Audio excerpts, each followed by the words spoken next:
Hi there, welcome back to the Leeds lobby. It's good to be back and such a what may well turn out to be a momentous day for us in the Leeds United fandom, shall we say. Absolutely great, wonderful performance today. It was brilliant. Absolutely cracking. Dan's just buzzing around, just doing the few last minute changes to the area that we're going to be working at this evening. So it's going to be good to analyse the game. It's going to be good to look at where we are at. Obviously, fantastic performance.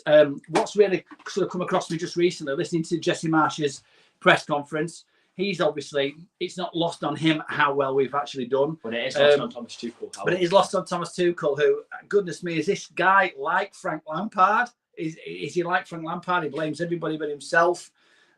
We've set up, and one thing, we're talking about game management. One thing that's been evident with the first two games is in the first game, our fantastic game management in regards to Jesse Marsh bringing on those subs when he brought them on. The second game, again, game management was where we didn't bring subs on quick enough. The third game, it seems to me that we set up so well for that game with regards to our game plan, and we executed it so well in terms of the pressing. I mean, Aaronson again, goodness me, he looks like a good bit of business, doesn't he? Yeah. What do you think? He looks absolutely mint, Aaronson does. I've obviously got, I don't know if you can see that, I got, hold on, let me move it Adams. Tyler Adams on the back of me, USA shirt. And I got Aaronson on the back of mine. And Rodrigo looking more and more like a £30 million signing. Harrison's like, you're salty that Rodrigo's gone, that Rafinha's gone. You know what, I'm gonna take that man off, and I'm just gonna start performing, and they all look absolutely mint. And to an extent, it looks like now Rafinha has gone. There are and Phillips. There are all the players have tried to sort of pushing themselves to try and be the new best player. So I feel like that has helped us. And the thing that's striking me a little bit, we keep listening to the people who are commentating and summarising, and they're still talking about Rafinha having gone and Phillips having gone, and they're still saying we all thought the Leeds were going to struggle. Yeah, because you are crap pundits, quite frankly, who don't know anything about individual football clubs. But as fans, we saw this change. We saw this change in system with Jesse Marsh. We just began to get a bit of an idea of what it was going to be about towards the back end of last season. But now with the signings that he's made, people are talking about Manchester United having individually good players, and one of the main reasons they're struggling is that they're not a proper team. And it seems that Leeds, with their recruitment, have actually chosen to buy players that actually suit the system. And in our case, that's obviously working out. You took some notes on your phone that I gave you early on. Can you bring them up? Yes. So a couple of things that struck me from the game. The first thing is Andy. Rodrigo only just now starting to play up front. What is all that about? How can we be in a situation where we're spending, £30 million on a player who is scoring freely in the league that he's in? Bring him in as an attacking midfield option when he's just now performing so well as a striker. And the question is, how can we be in a situation where we're signing a player like that under Marcelo Bielsa, who's one of the best coaches in the world, in the land? People emulate him. How can we be in a position where we're not even playing this guy as a number 9 role, bearing in mind how good he looks in that number 9 role now? Yeah. What's all that about? Where's he been hiding? The last couple of games he has played attacking midfield behind Bamford, and obviously still scored. I think he definitely is better behind Bamford, but he's shown now that he can. I mean, Connor at One Leeds said that he scored against I think he said he's going to struggle to get up front against a big team like Chelsea. And there's been people saying he's only scored against the bottom 3. He only does it against the small teams. But, he's just come and smacked you around the face and proved you wrong. So, yeah. Yeah, I mean, yeah, exactly. Connor at One Leeds and one or two other people, many other people have said that Rodrigo turns up for the games against your Norwiches and your players, any teams like that last season. But for me, this is the thing. Well, we do love Connor's videos. They are. It is absolutely spot on. We weren't happy with Forshaw last season because we saw that he wasn't progressive and that he played the ball square or played the ball back. And there was a lot of criticism of that in terms of he wasn't so good at spotting a ball as say Calvin Phillips. Calvin Phillips is actually injured. Calvin is injured again too. Tyler's not great. Calvin Phillips didn't really feature last season. But but here we are now, and Forshaw's coming on, and Forshaw looks a good player because he suits the system. Absolutely brilliant. He doesn't look absolutely brilliant in the sense that Aaronson and Adams do, but he looks like he can do a job. We've got Logan saying, we don't need number 9 for me. I genuinely think that we have enough depth in Bamford, Rodrigo, Joffy, and I dare say it, Dan James is still an option. He's probably one of the better options once Joffy and Rodrigo and Bamford are all injured. The question is, if we're in a situation where Aaronson has got what's he got, 2 assists and 1 goal? Yeah. Harrison's got 2 assists and 1 goal. And Harrison's got 3 assists. 3 assists and 1 goal. And we're literally 3 games in.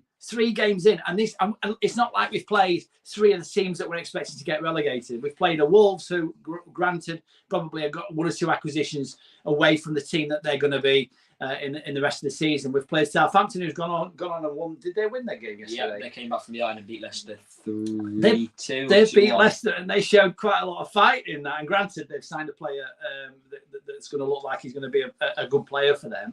Yeah. And then we've played a Chelsea that drew against Tottenham and absolutely played Tottenham off the park, in my opinion. And I just want to say, if you've not had a chance to go and have a look at the last video, and it's a little bit of a clip that I've done from the previous video where we did our pre-match sort of analysis of what we thought was going to be in this game, and I came out and I made some quite big claims about this game, saying that Chelsea they have not played a team that's going to press them like Leeds United. And you know what? We've absolutely knocked the wind out of their I've not heard the end of that since we won the game. It takes away from the joy of winning, because I've just had him in my ear the whole time. I don't remember when you said we were going to get mauled. Remember you said we were going to get run over. And then that happens. Logan says that the style suits Rodrigo. Completely and totally agree. But again, now we're in a situation where we're looking so much better in every area of the park. And what got me is this. One area where I thought we would probably struggle was going to be down those channels. And yes, Chelsea did play plenty of balls down those channels. What seemed to work particularly effective today, if you look at the stats, is how many times Chelsea were caught offside. Yeah. Because our high line was good, but the discipline was there.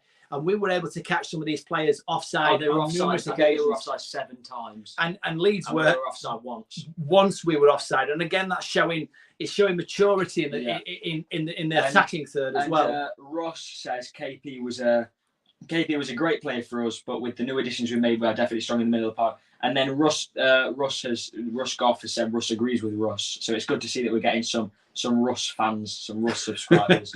There's some real good Russes that support. Tekken Racker says Chelsea offside ski, which is perfect. I don't think they're a ski anymore, are they? Because they're no longer. We skied over them. But again, and it's so nice that it's Chelsea. They are not the European champions anymore, which does take away from it. They were the European champions before Real Madrid. Daniel has a smile wider than the Amazon. Yeah, I know. And I think we all do at this point. I think we watched that game. We were screaming, and it was just an absolute pleasure to watch. Listen to Tuchel. My throat is gone. Listen to Tuchel sum that match up and talk about how they dominated the first. He's lucky it was even at the game, and I bet he wish he wasn't at the game now. I bet he wishes he wasn't at the game. But you know what? The last 2 games we've played, we've gone missing. Which again, for quarter of an hour, 20 minutes, I think, in the first game, and again the last 15 minutes in the second game, we went missing. And this was a criticism of the team that we wouldn't be able to keep that pressing up for 90 minutes.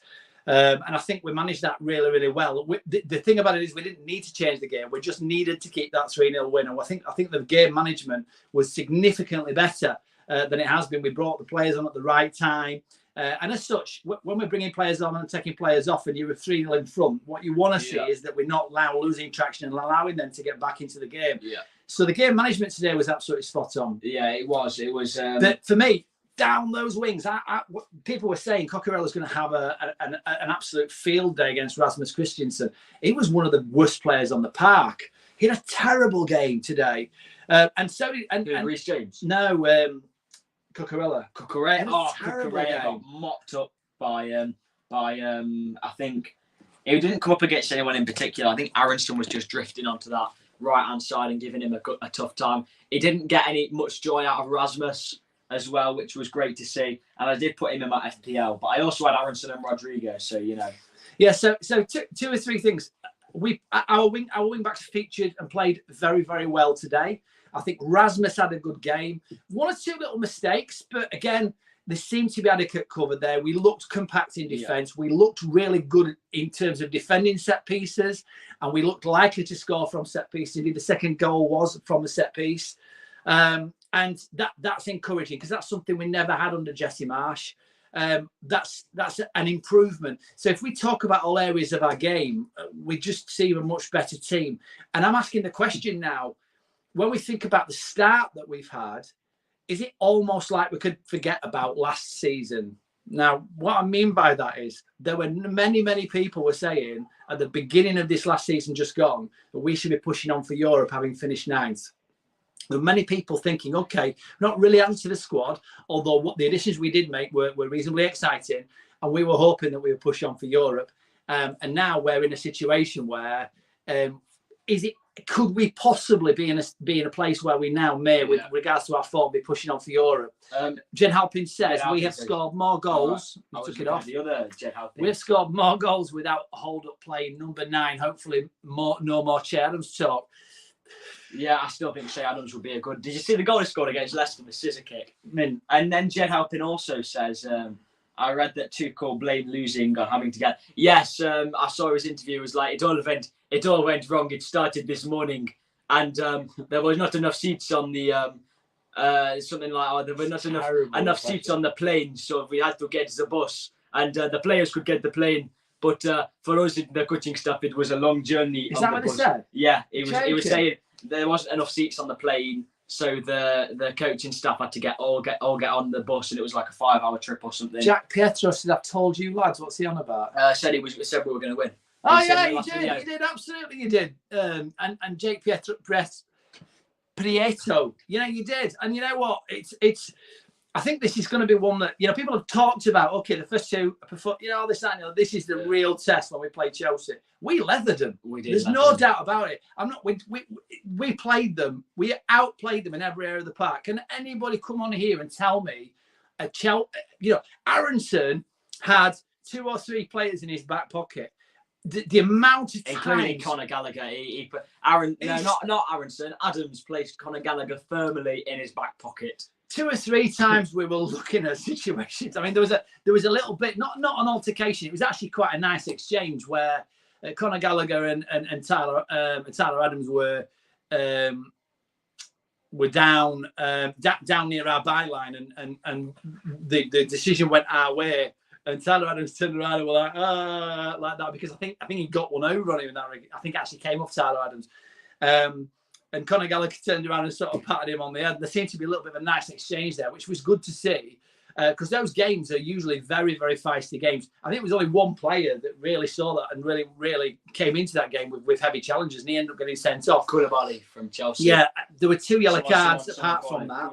Did they get 1 yellow card and then he got a second yellow? Yeah. So 3 yellow cards in a game like Leeds versus Chelsea is quite a rare thing, really, because normally it's a feisty affair. We didn't even pick a yellow card up, which shows that, again, our game management is getting back to where it needs to be. Yeah, and another thing is that we went 2-0 up. This is one I made. We went 2-0 up, and we went 1-0 up, right? Okay, we go into the second half 2-0 up, and we just didn't park. We didn't sit back and think, okay, we'll throw a defender on now and we'll just defend it. We didn't put Forshaw on straight away. We weren't throwing like defenders on. We didn't throw Drame on. We just thought, okay, we'll just keep attacking and we'll try and get the third. There was no, after we went 2-0 up, there wasn't a sense of we can take a 2-0. We carried on attacking and we made it 3. And then even after 3-0, we weren't sitting back. We were trying to get the 4th. And again, that's what we would have seen under Bielsa and what we loved about the way that we played under Bielsa. But again, and I have to say this, I've got all the time in the world for Bielsa and what he's done for our football club, the foundation which he's built for our football club. But we have to, when we talk about game management and we talk about what certain people call the dark arts, which is the way we run the clock down, the way we have a little bit of a nibble, the way we wind players up. I think Aaronson's going to wind players up anyway. Yeah. But I think, and particularly Tyler Adams is going to be having a nibble all the way through. But it's like that. The way in which we were no good at free kicks. It was just accepted that if a free kick came in, we were in danger. Bielsa wouldn't work on that. He was so key to work on fitness, and there seemed to be avenues missing to our game. But you hear commentators now talking about marginal gains. Do you know what that means, by the way? Marginal just gains. where it's only just you've just skimmed a win, you've just managed it. The guy Brailsford, who used to do the cycling for GB, he introduced something called the aggregation of marginal gains, and it's the idea that you can take every aspect of what you do in a game, whether it be your passing, whether it be the effort you put in terms of covering the yards, your pressing is obviously important, your positional play, when you shoot, all of that kind of stuff. If you can take every aspect of what you do as a player and you can improve everything by 1%, how all of that improvement comes together makes a massive difference. So when they're talking about marginal gains, some of the areas where we were able to vastly improve by putting a little bit of effort in, and is it Jackson, is it Jacko that's been moved to looking at now at set pieces? Jack Harrison. No, Jackson. Is it? Oh, Mark Jackson. Mark Jackson is now, and we're now putting a load of effort into set pieces, and we're scoring a goal a game from set pieces. What's that doing to our XG? It's taking us. It's raising the bar. Atmosphere in the Cop today was outstanding, and it's like the good old days. And you know what? I mean, the Cop's good always times. The John Reddy stand is always buzzing. Yeah. So what? Let's pull up your game notes, because that's what we're actually going to be doing. Crucially, probably wish they were still there. Brighton. Cucurella really struggled with the Leeds fans. I think he's used to playing at Brighton. He's never been in an atmosphere so hostile, apart from when he's played Leeds. He really struggled today. We've said before, we've touched on it before, but I think a few of their players had a stinker. Koulibaly had I actually, if Toby's on this live, then he'll know. I think he is, because he's texting me about it. But Toby will know that I did put in our group chat that Koulibaly's going to get sent off before the end of the game, and he did, and I was pretty much spot on with that. I do think that one thing that is starting from Leeds is the way in which we seem to win the ball back. We don't worry, we're not worried about winning the ball back. The other thing that's really exciting for me is these clearances where, okay, teams are good at breaking. We're in a situation where we were pressed in by Chelsea for a brief period. Again, there wasn't really anything more than about 5-minute period of this game where we looked like we were struggling. But we were in a situation where the ball was basically oofed up the pitch, and you get excited by that. And the reason being is because everybody suddenly starts chasing up the pitch. The ball goes that final third. It's only a matter of time before we win that ball back and go headlong towards goal again, which is, again, it's not something we've seen before. But Marsh's method of play, we can just basically just loose the ball up. Ryan Buckley's in the chat. Leeds did run 11 kilometres more than the Chelsea players in that game. So Leeds were pressing so much. And Logan says, can we sneak Europe? I think we can now. And I will sneak what? Europe. Yes. Can we get in behind the defence and just slot home a European finish? No. Could we do it now? You don't just change your opinion just like that. I said after the first game, I think Leeds will be 7th, 8th place. And you were saying 12th to 14th. Yeah. We're probably just not. Listen, I still think 12th to 14th is the realistic. Maybe 9th to 12th is the more realistic for me. I think 9th to 12th is still the more likely. But no, there's more. It is though. But there's more. We just played Chelsea. I know. More of me is starting to tilt towards we could get Europe. Well, Jack Turner's really good point. How good is Pascal at the hybrid centre back and left back position? He is so calm on the ball, and he adds class to the back line. And you know what? Again, the other thing is, as he continues to play that role, and to be honest with you, here's the problem we've got now. If Firpo is fit, I'm not even sure he gets back in this side. If Bamford's fit, how could you possibly drop Rodrigo and put Bamford in? How could you do that? The front three of we take Dan James had an half-right game. He had a good game. Don't get me wrong. He's good in the press. But for me, Rodrigo, Harrison, and Aaronson are absolutely stealing the show. And we've got Tyler Adams, who is phenomenally good at winning the ball back where we need him to be winning the ball back in awkward positions. I'm just looking at the spine of our team and seeing a team that is going to go on and do some good stuff this season. I don't think we should fear anybody. I don't either. I think maybe your big clubs like City and Chelsea. But to an extent, let's just at the risk of this guy next to me going on a massive rant, my dad going on a massive rant, maybe Brighton and Brentford, just because they are huge bogey teams for us. Yeah, but only in the previous system that we played. No, we played a different system now. Yeah, Brighton still. They were all over us for the Brighton game, and then we managed to sneak in a last-minute winner. We couldn't keep a clean sheet last season. I think we kept like 3 or 4 clean sheets all season last season. And today, don't get me wrong, we did look like we looked a little bit in places like we might. We now have the same amount of points 3 games in that we did on match week 9 last year. Yeah, Jake Prieto says Tuchel also said it was an own goal. Tuchel's watching. Now, to be fair, Tuchel, it probably happened so quickly because Aaronson's like lightning. And when he goes back and watches Match of the Day, which he probably won't watch Match of the Day, probably won't watch it back. He probably will watch it back because he'll probably be giving his team a leathering. But, quite frankly, I wouldn't want to be a Chelsea player going back into that dressing room. But Leeds United, and looking at Jesse Marsh's reaction when Aaronson scored that goal, and again, going on Peacock TV, even amazing that America's coverage, US's coverage of the Premier League is called Peacock TV. You couldn't make it up, could you? Leeds. Pulisic. Peacock TV's existed for a lot. Pulisic came on and did absolutely nothing. Yeah, I know. You know what I mean? And that's the best thing is there's going to be people in the States who are picking this USMNT team, and we're going to be watching that game because Pulisic is playing, and there are only 2 players that play for the States that looks anything like they should be in that starting 11 for the US, and that's Aaronson and Tyler Adams, and we'll certainly be supporting them at the World Cup. Just before we go on to the next question, Dan. Yeah. There's 177 people in the chat. Please, if you haven't already, like the video. It's really important for a channel like us to get those subscribers. So if you haven't subscribed, please subscribe if you haven't already and click the notification bell. And also make sure you hit that like button. Keep the comments coming through. And we have switched on donations, so you can make donations now if you want to make a cheeky. The first goal was from nothing. Absolutely, nothing. Completely against the run of play. They're playing it back, not really against the run of play, but you know what I mean. It was. They got the ball, they're recycling the ball, they're sort of getting a little bit worried, and they pass the ball back to Mendy. Mendy, we know he's not that good with his feet. We know that there are keepers like that, such as De Gea and Pickford, that aren't brilliant with their feet.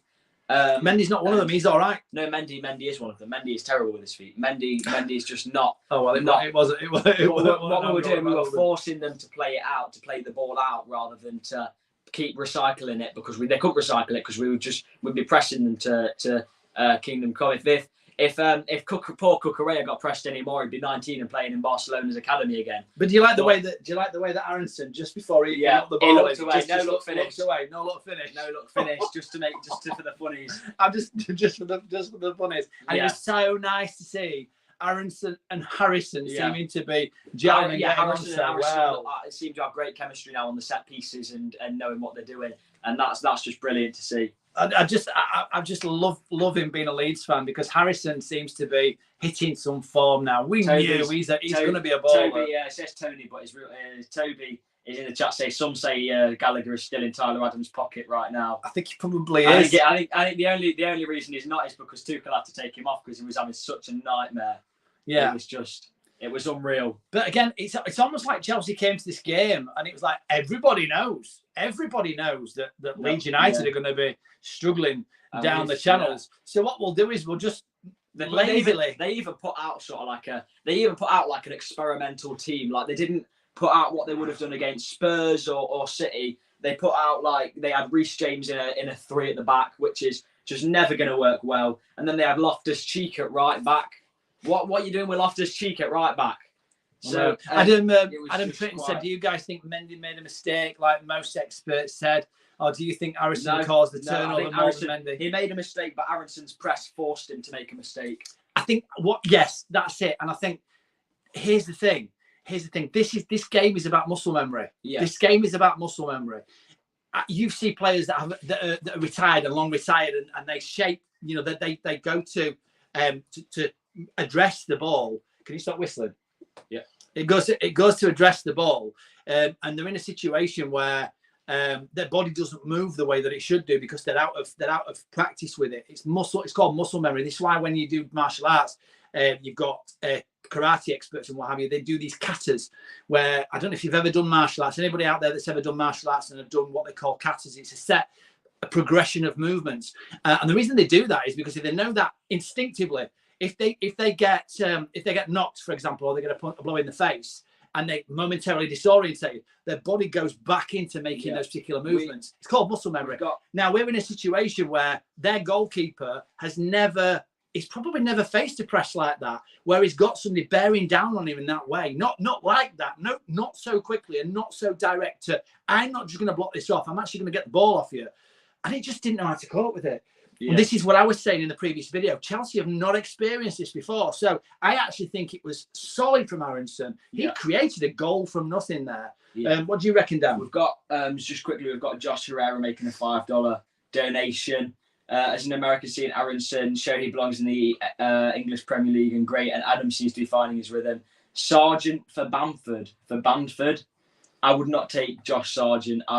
I agree with pretty much all of that, and thank you so much for the donation. It really helps. But people saying, John Smith saying, you'll need Josh Sargent as a striker in form and scoring.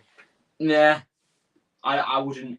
There's much rather one striker with American links. I know Jonathan David playing for Lille is Canadian, but I would take him. I'd take Timothy Weah. There's a few more American strikers I would take over Sargent. Yeah, I think for me, the question is, look, guys, is the thing. Do we now need a striker? We could be in a position where we're not going to sign anybody. Yeah.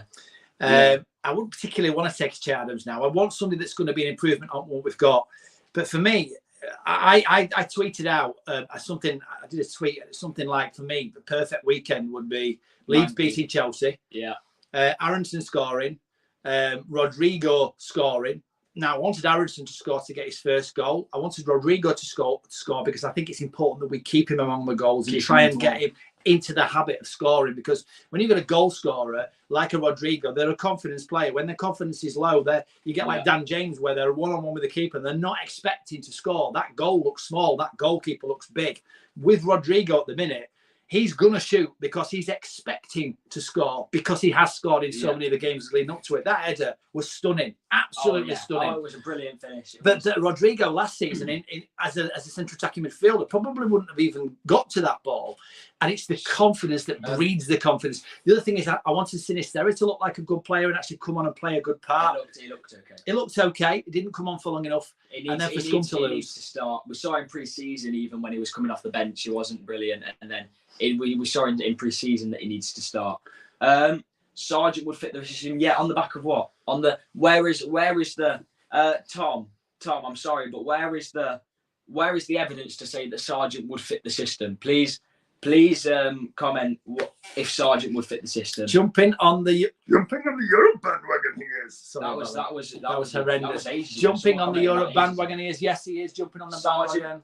Sargent is not better than Bamford. Yeah, Sargent is not better than Joffrey even. I don't think.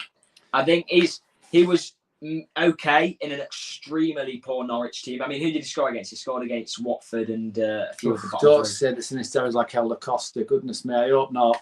I really do hope not. No, I'm not going to have that. I'm just going to get that off the screen, Louis, because I don't respect for the Yoda voice. I think to be fair, I think he still has more to prove, but the Sargent move would be more than Leeds. Why look for Sargent? Is he American? Josh Sargent plays for Norwich. Is he American? Yes, he is American.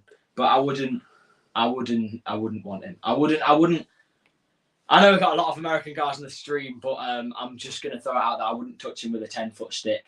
Are we happy? He's 21. He's still youngish, but Joffrey's the same age, and he's not gonna. it will be Joffrey hindering him because Joffrey's just better. Let's just sum up the actual team performance then. Let's have a look at all areas. So do you want to do the ratings? Yeah, let's do that. Let's get the lineup and we'll do that. So we've got left back and right. Well, we've got left back. Let's start with Meslier. What we Meslier pulled out a couple of worldly saves. I mean, he dived down to his left? Yeah, after a shot from Mason Mount to the far post. That was an absolutely stunning save. Yeah. He keeps us in the game. This is why Meslier is going to be a massive part of Leeds United going forward. If we can keep hold of him and he stays at the club, I think he's going to be fabulous. I really do. All 10 for me, everyone. Danny Rumsey. There were some mistakes made. But okay, so what's your Meslier rating? My Meslier rating, in terms of what he had to do, there were a couple of times where he looked like he held onto the ball a little bit too long, and his distribution did worry me a little bit. Obviously, that came to nothing. For me, you'd have to give him a solid, probably 7.5. Okay. What do you say? For me, I would give him a solid 8. I think that he did really well, and you have to give him points for the clean sheet. I don't think he really made a mistake on the ball. That's fair enough. Yeah. Okay. I'll take that. So, and he also, a couple of times he came off his line and acted as a sweeper, which is what you want from a keeper. Yeah, he did. He did indeed. What about Strike? What's your Strike? I tell you what is Strike. Look, I have to get this through to sort of everybody. We're in a situation where that's coming down our left-hand side, and it's going over the top quite a lot. And people are saying he's out of position. In this system, our fullbacks are not going to be playing like fullbacks. They're not going to be playing a back four line and playing strikers offside. They're going to be advancing and they're going to be playing as attacking players. Don't get me wrong, they will have some defensive responsibilities and obviously more than Aaronson. But here's the thing. They're going to be there predominantly to support the attack. That's what they're there for. And it's the centre halves and it's Tyler Adams and Rocker that are going to cover for them when they're more advanced up the pitch. Now, in terms of everything that Strike did defensively, I don't think he put a foot wrong today. And I think that there were times where he was stitching players in and around him. The fact that their wing backs had such a poor game, and the players, who was his opposing player? Stroke. Who was again? Strike was up against Sterling and Loftus-Cheek. Neither of those are particularly. I mean, Loftus-Cheek is a big guy. I've not really actually realised how big he is until this game. But we were so compact at the back, weren't we? My rating for Strike. I haven't given my rating for Strike. My rating for Strike has got to be a solid 8. I don't think he's put a foot wrong personally. My rating for Strike is probably around about that. The only thing that could be better about him is that sometimes when he is under pressure, he has a tendency to just put the ball out of play altogether and not clear it up the pitch. But sometimes it warrants that. Yeah, no, sometimes it does. But maybe it could be a bit more. It could hold on to the ball for a bit longer sometimes. I don't remember them forming so many attacks from that right-hand side where there was. Don't get me wrong.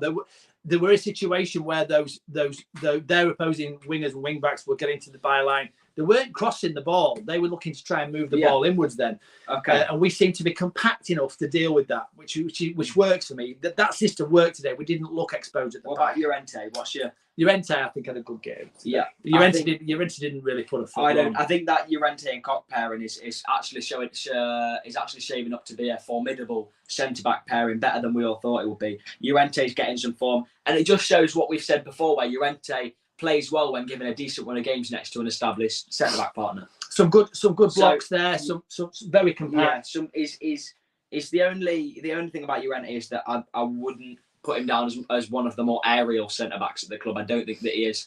Despite being quite tall, I would give Llorente a solid 7.8 maybe. I'd probably agree with Luisa. Llorente and Koch, I'd give them both 8. Yeah, I'll give probably both. Here's the thing. This is going to sound like a Leeds United loving, is this? Because they've all played so well. Oh yeah, we beat Chelsea 3-0. We've got to. Christensen. I'll start off with Christensen, and I would probably have given Christensen a 7.5. There were a few times when he was caught too high up the pitch or too central, but I think he really picked up his game after that, and I think he's deserving of a 7.5. What about you? Well, I'm just very quickly, because Rob's asked a very, very interesting question. Will Rads and Victor now be thinking we don't need a striker and a left back? We're set with Rodrigo and Pascal. Well, that happened last window in January, and we needed several signings. We needed probably 5 or 6 signs in that window. We needed a centre back to make sure that Aiden wasn't playing at centre back, as we've heard from this guy before. We needed a midfielder. We desperately needed a midfielder. We needed a striker. We needed a left back. There was, and obviously in January, the first game in January, we beat Burnley 3-1. Then we beat West Ham. West Ham 3-2. And I think the board sort of thought, oh well, we've papered over the cracks. We don't need a striker. We've had Forshaw back from injury. We're fine. And I think that I don't want that to happen again this season. I want them to think, right, rather than thinking we've played well, we'll keep it as it is. I think they need to have the mentality of we've played well. We've played well.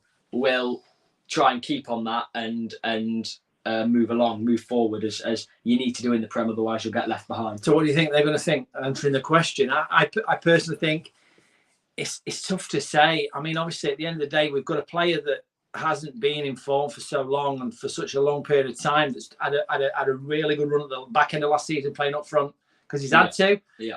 Dan James is now not being played in that. He looks solid, Dan James. Yeah, but Dan James looks better when he's not playing up front. Yeah. He was out of position. Bringing Dan James into his appropriate position, he plays better.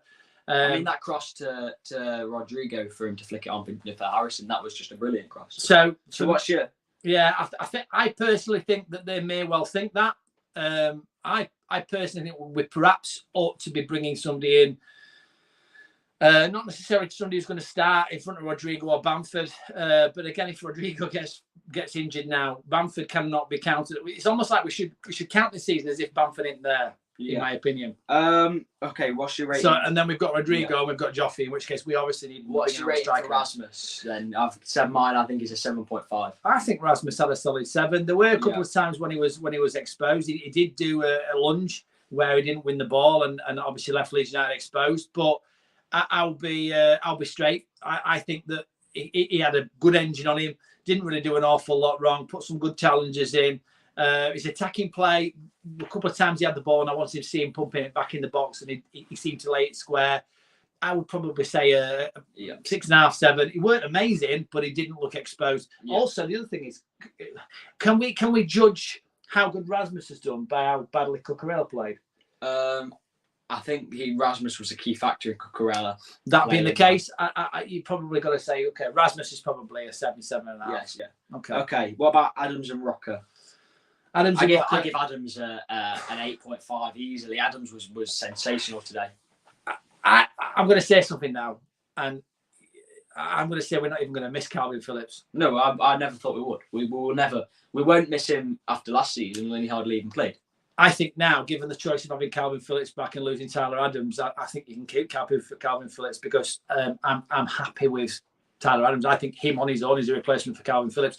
And I know that's not necessarily going to be popular because Phillips is a Leeds lad and all that kind of stuff. But, you know, the king is dead, long live the king for me, because when I talked earlier on in the season, if you look at one of the first videos we did, I talked about every single area of the pitch. Leeds are better. I think that with the system that we've got, the system is better. I think the pressing is better and more focused. I think what we do with the ball once we've got the ball is more focused. We look drilled. We look like we knew what we were doing. We look like we got a plan. We look like we were able to execute that plan. And for me, that was absolutely stunning today.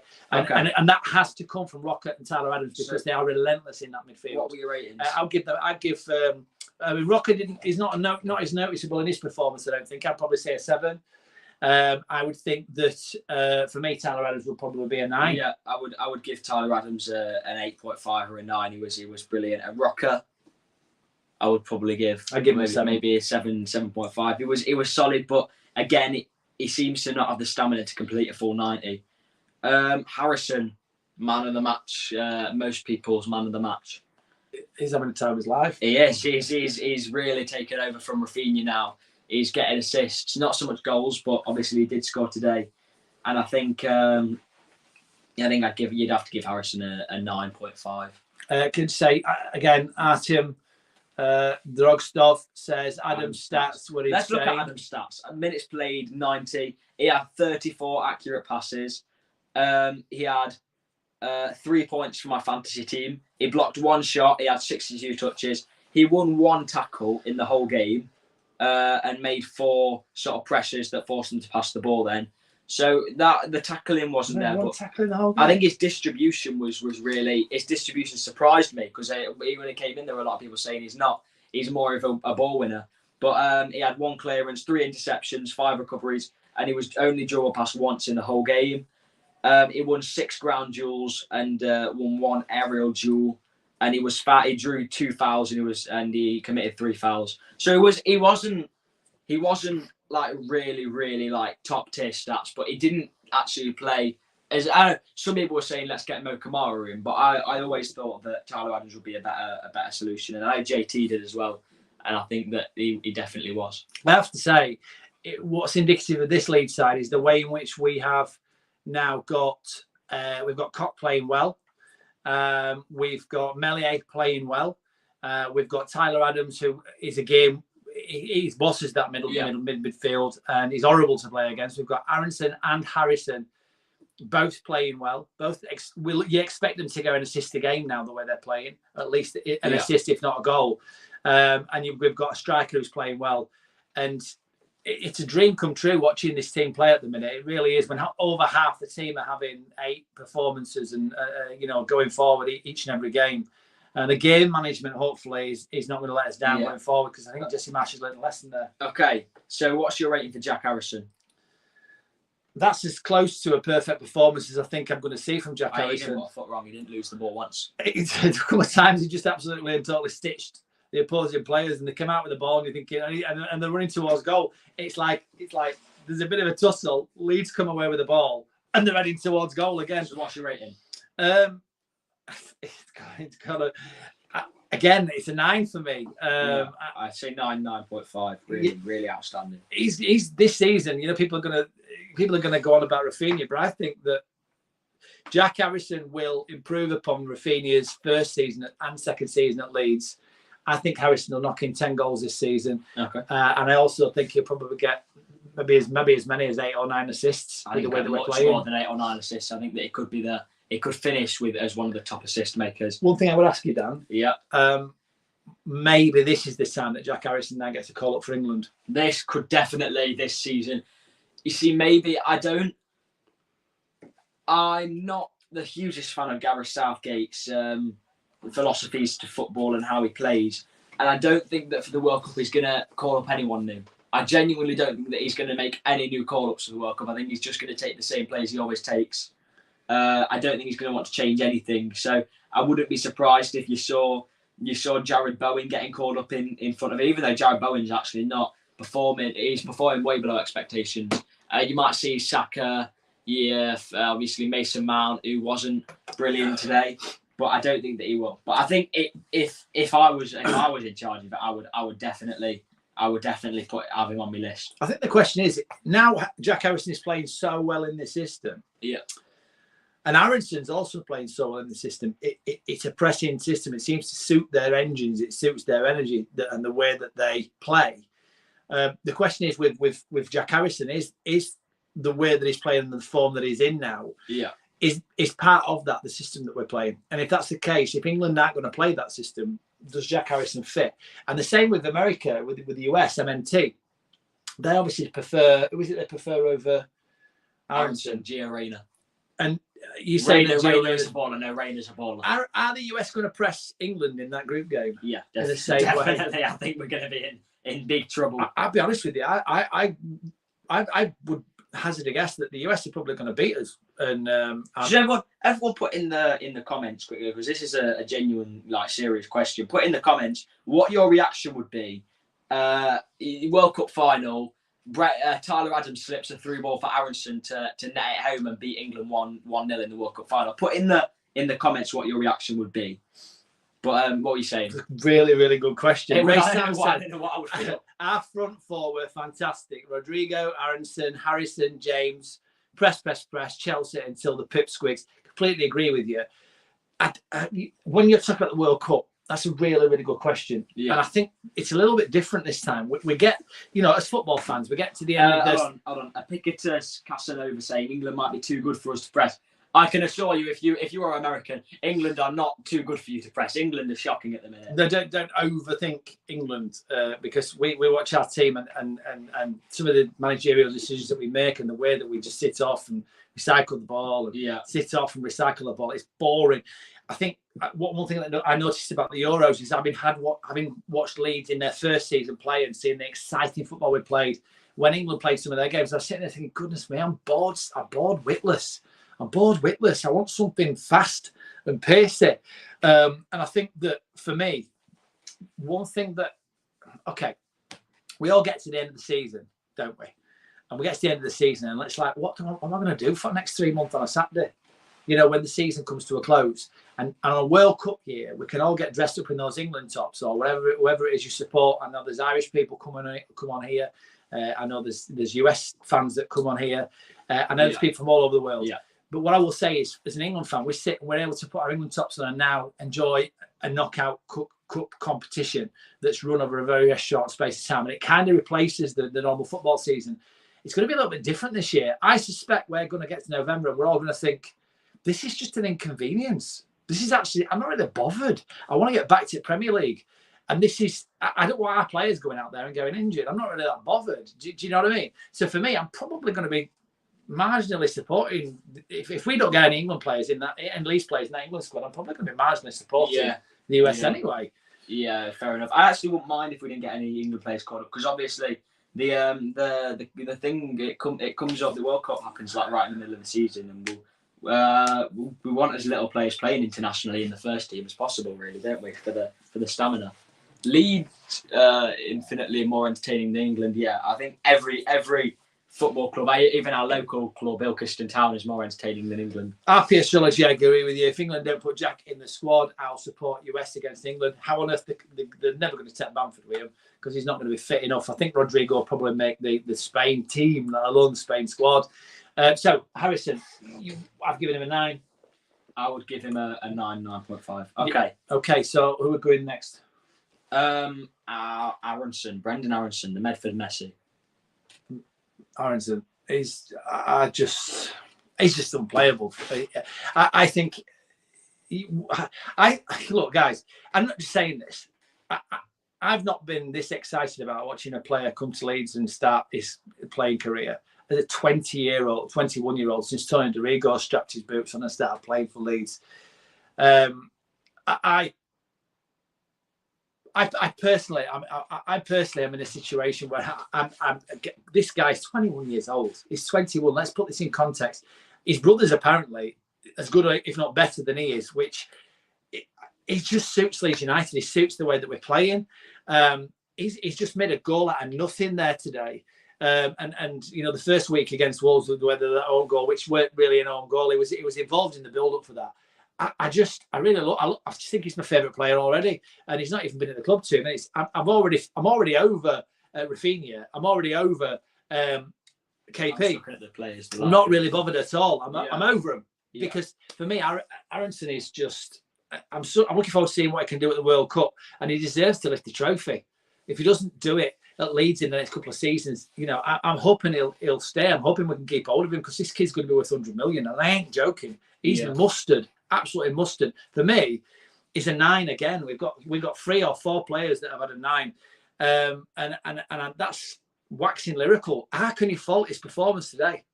What I love about the season so far, says Ray, is seeing the bottom of the table, or us actually not being in view of it. It's going to be really nice watching a relegation battle this year when we're not actually in it. But it's also nice to see who is towards the bottom of the table with Scum, because this could be the season where we finish above them for the first time. Even if we didn't get Europe, if we finished above Scum, it'd been in. Oh, goodness me. What's your rating for Aaronson? 9. 9. I would give him I would probably give him a 9. What about James? James again. James presses. He's got a pressing aspect to his game. Don't think he particularly did anything wrong. I don't know why James wasn't as involved as Harrison and Aaronson. He certainly went after the ball as much. I don't think he put the foot wrong. It would be a solid 7. He didn't get an assist, did he? He got a goal. James? No. James didn't get an assist, no. He crossed it in and Rodrigo flicked it on at the front post for Harrison. Rodrigo lives at the front post. But James does look a better player than when he's playing up front. James should never be playing as a false 9. It's not his position. Yeah. Okay, so what's your rating for James? I would probably give him an 8. I think he did play well. James, I pressed really well. James, I'm saying 7. He gave Loftus-Cheek and Mason Mount some nightmares. Okay, Rodrigo. Rodrigo. Rodri. He's top scorer in the league now, isn't he? Yes, he's still top. We just quickly we've got another $5 donation. Love the content, guys. Who do you think will start Wednesday? I think we'll do that at the end. We'll do the Barnsley predictions at the end. But thank you for the donation. That's brilliant. Thank you so much. We're talking about Rodrigo. For me, it's important that Rodrigo continues to score. It's important that we keep him on the score sheet.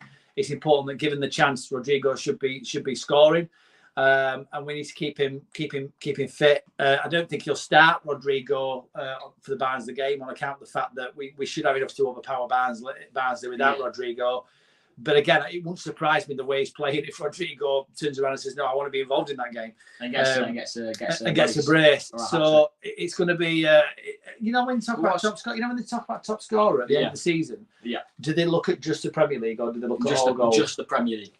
So again, if he's chasing that, what's really nice. What is your Rodrigo rating quickly? Just again, you've got to say, I'd give him a 9.5. I'd give him an 8. The reason being is he does tend to slow down in the press. Yeah, but he got a goal and an assist, and I am lolling at the fact that Edouard Mendy, Chelsea keeper, got a rating of 3.5, which is just brilliant. Yeah, but Rodrigo got a goal and an assist, so Harrison assisted him, so he assisted Harrison. Yeah, and that's it. So for me, again, it's really important we keep Rodrigo in among the goals. So many people, Thanks, Jake, by the way. Thanks. So many people turning around and saying that, back in various points of the season, Rodrigo's just not good enough. When's this guy ever playing his preferred position?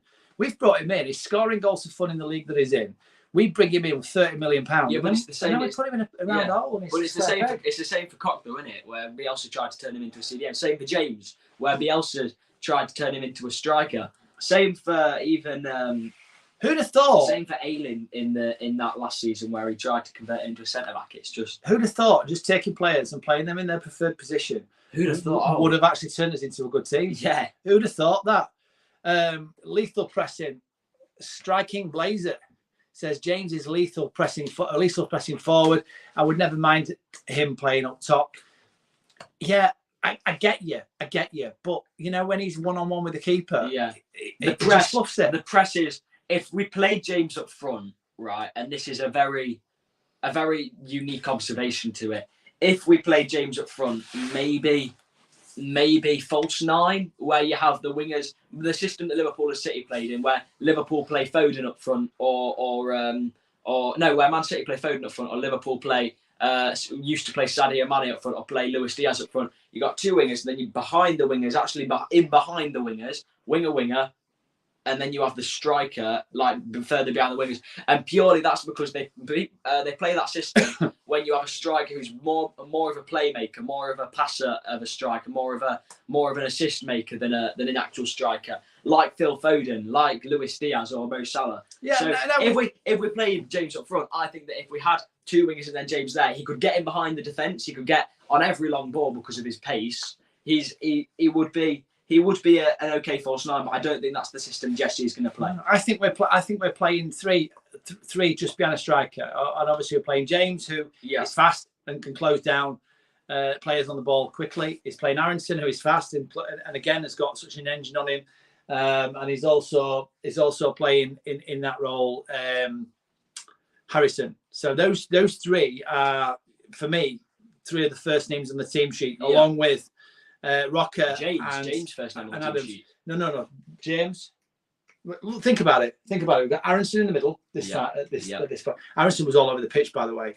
Aaronson, James on the right. What about at this moment in time? Sinisterra's got to win his place the same as everybody else. Well, Sinisterra can't win his place unless he gets a decent when the game's started. He ain't going to get that at this moment in time because we're playing so well. Who are you going to drop from this side?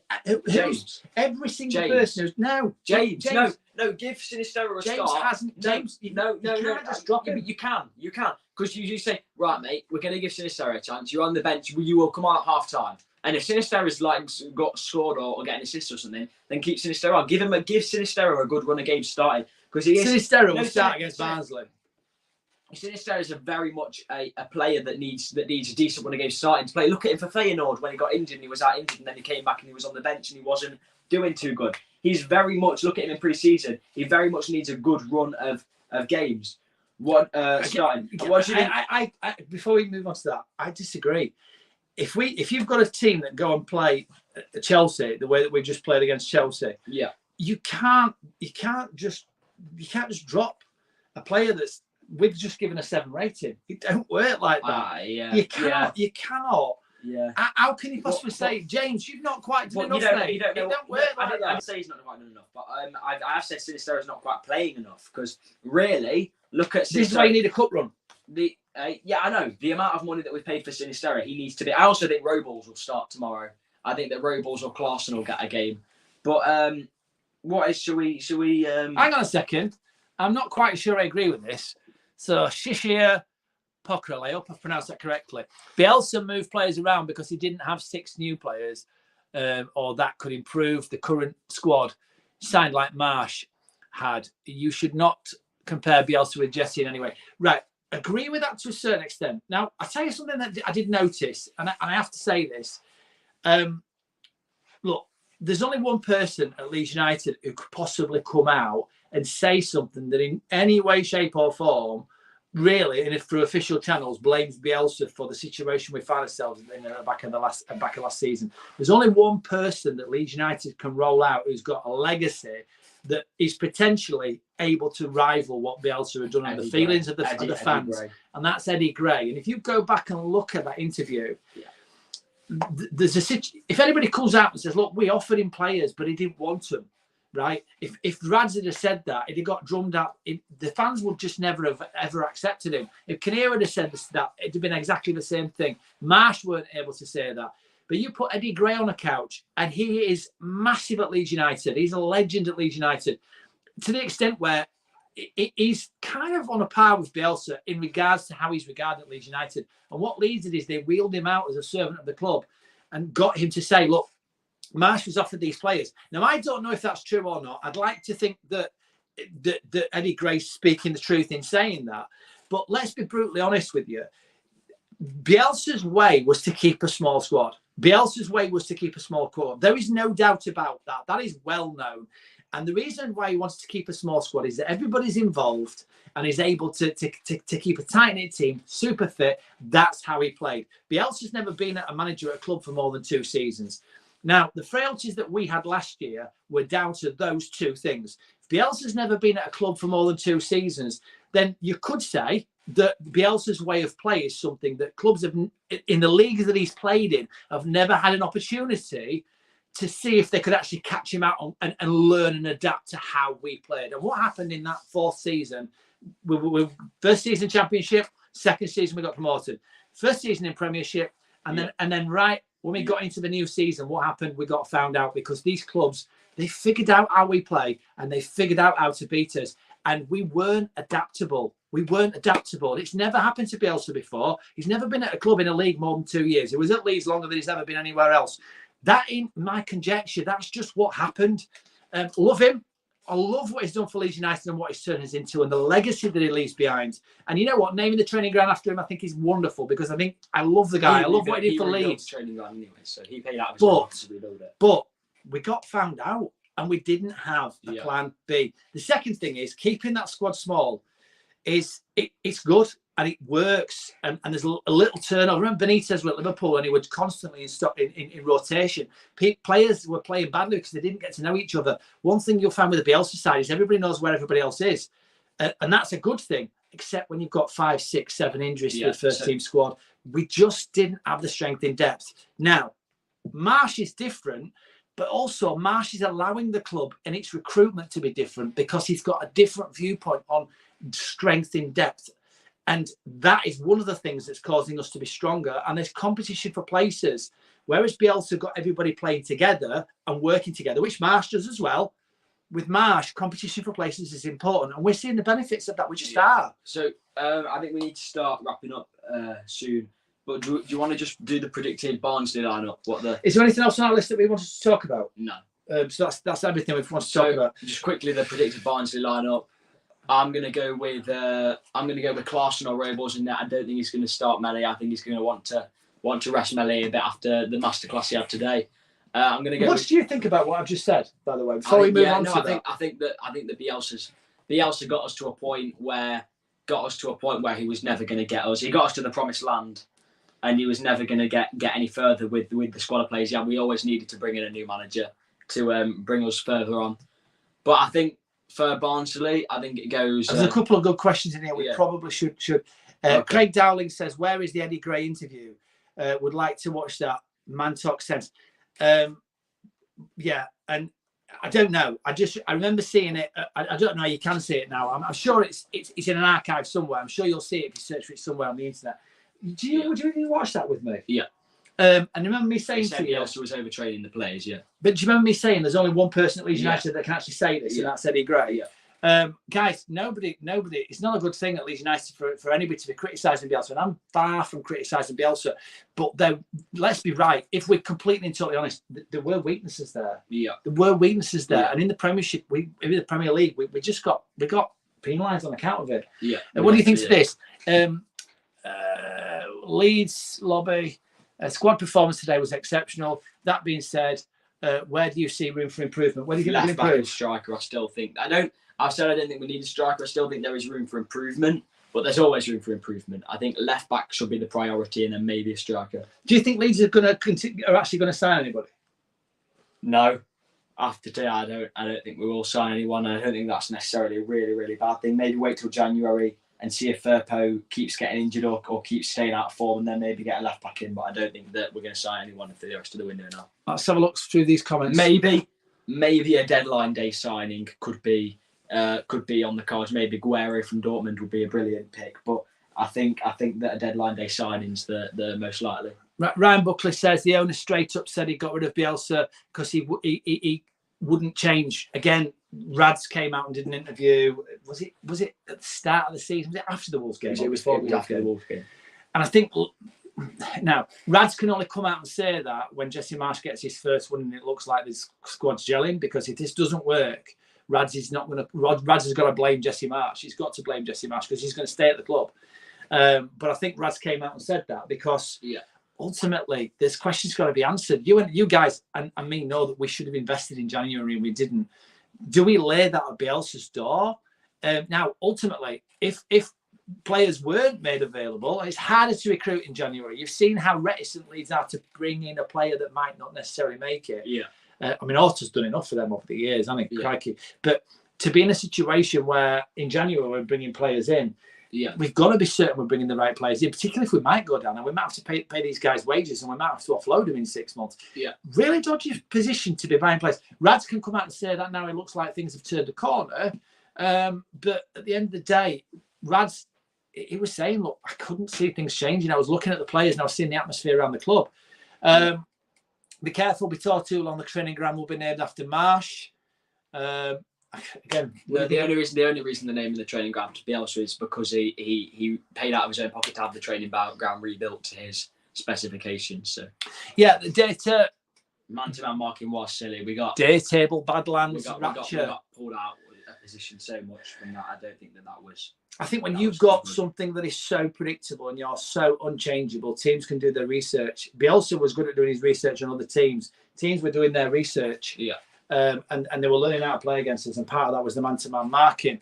Bielsa's downfall was that he believed his players could play the way he wanted them, when in fact they in the end the youngsters were plugging the gaps. But I'd say legend. Yeah, he's a legend. He will always be a legend.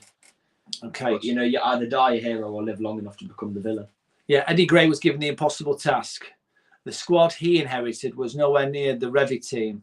Lack of investment. Yeah, I mean Eddie Gray got the unfortunate situation where he was having to manage the team when we were on our way down. Yeah. The Eddie Gray interview was on Talk Sport. Thank you. He managed us twice, didn't he? He came back and managed us for a bit more. Yeah, but it was just a poison chalice. A poison chalice. I mean, it's like Ten Hag. Well, it's not like Ten Hag at Man U at all. Man U were just entertaining at the minute. Yeah. Oh, but we do need to start wrapping up now. So do you want to? Let's just have a quick look through these comments before we go. Bielsa had it, and Bielsa was always leaving, and it was last season. Stuart, I think that's right. Stephen Grayson, sorry, I think that's right. I can't wait to see Sinisterra. So it's been really great. So just again, we will just now do the Barnsley predictions. Now we've covered all those comments. Who do you think is going to get to play in this game that hasn't been playing? I think it'll be Robles or Clarkson in that. I don't think it'll be Meslier in that. I think Marsh loves a cup run and he's going to want to save Melior's legs. And I think Drame will get a run in at right back. I think Hjelde will get a run in at centre back. It'll be Hjelde and Strike. I think he wants to put Strike at centre back for a bit and have him play in his preferred position as well. Left back, maybe not Hjelde. Maybe Hjelde at centre back. Maybe not. Maybe. He might try Strike and Llorente at centre-back and try and just analyse the centre-back pairings and then have Hjelde at left-back. Defensive midfield pairing, I think that Gray's going to get some good minutes, but I don't know if he'll start. I think he'll start JB and Rocker at CDM. Obviously, Rocker, we've criticised him for not having the stamina to play full 90 minutes. Maybe he'll test him against Barnsley and see, can he do it? Can he pull it off? I think Sinisterra will start, definitely. Sinisterra and Harrison on the wings, and then for striker, it might be Greenwood or Joseph has been in good form for the under-23, so Mateo Joseph could be a good shout. But yeah, how far do you think Sonny Perkins is from the first team? Quite a while. I think Mateo Joseph is going to get in that first team before him. I think people hype him up just because we're that desperate for a striker, but I don't think that he's anywhere near the first team so far. Did you watch the under-23s as well? He got a brace. Sonny Perkins got a brace. I think the under-23s were good. I think we're definitely implementing the same system to the under-23s as we are to the first team. So yeah, that's. So before you go, again, if on your way out, if you could smash a like on the video, that would really help get us noticed, which is what's important. Again, feel free to share the content. Comments in the comments below are always helpful. And if you know any Leeds fans that are looking for a channel to watch, let them know. Hit that subscribe button, hit that notification button. We'll be here next time. Obviously, I think we're going to be possibly doing before the end of the week. We have a lot of games coming up. We have Barnsley on Wednesday, then we have Everton on Saturday. No, then we have Brighton on Saturday. Then we have Everton on Tuesday. Then we have Brentford on Friday. I think that's what it is. But we have a lot of fixtures coming up in the next couple of weeks. Try and do videos in between. We don't always get to do videos in between, but we'll try and do that. So Brighton will probably be Thursday, Friday. We'll probably put a video out. We may even do a phone in. So again, we'll generally put that up 2 or 3 hours in advance so that you get to see if you want to come on the show and have a chat with us face to face. That would be really good. I know there's Ray Sam. There's a few other people that are regular visitors who we'd love to get to chat to, and Russ as well. Yeah. So get yourselves in here. If you've already been here as well, it'd be good to see you. And make sure you share the content and like and subscribe. And we will, by all means, see you next time. All right. Bye. Cheers for coming on.